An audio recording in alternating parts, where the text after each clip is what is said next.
Most billionaires build their legacy through what they keep. MacKenzie Scott is building hers through what she releases.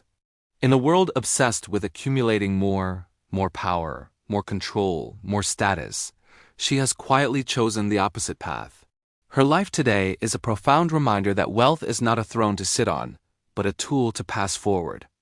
And the way she uses that tool offers a deeper kind of wisdom, one that speaks softly but powerfully to how we might all rethink our own lives. MacKenzie Scott was born in San Francisco in 1970, earned a degree in English from Princeton, and helped support the earliest days of Amazon while raising a family of 4. But her influence didn't truly begin with Amazon's rise. It began when she walked away from her marriage to Jeff Bezos in 2019 with a fortune large enough to put her among the richest women on earth. Most people would have taken that moment as a completion, a crowning. But for Scott, it was simply a beginning. She didn't ask, "How do I protect this?" She asked, "How can this help someone else?" That single question transformed her into one of the most impactful philanthropists of our time. Her entire philosophy begins with trust. Scott believes that giving people control over their own future is more powerful than controlling the outcome yourself.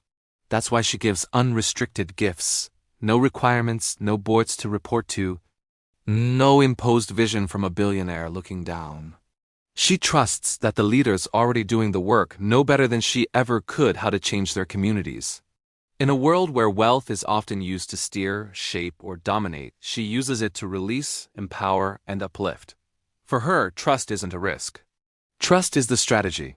This philosophy came into full view in 2025, when she made a series of historic donations to historically black colleges and universities, nearly $400 million.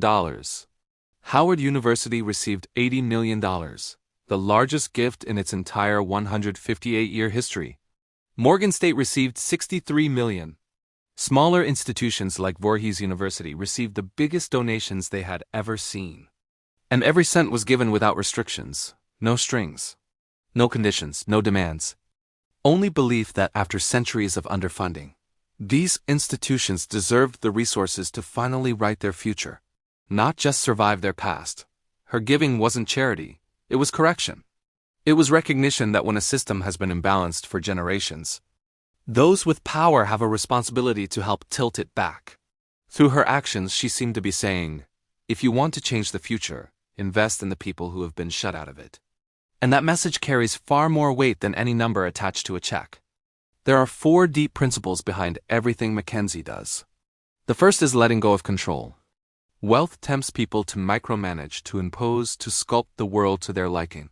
Scott believes that kind of control suffocates potential. When you give freely, you let others breathe. The second principle is quiet generosity. She almost never speaks publicly. She avoids interviews and rarely appears in headlines. Her giving is not a performance. It is an act of alignment, a person choosing to live according to her values, not her visibility. The third principle is targeted impact. She doesn't scatter money randomly. She studies systems. She finds the cracks. She identifies where small investments would ripple the farthest, where $1 becomes $10, where $10 becomes a foundation, where a foundation becomes a future. And the fourth principle is her understanding that wealth is not an identity. It is not who she is. It is simply something passing through her hands, like water meant to flow, not stagnate. And this is where her wisdom becomes universal.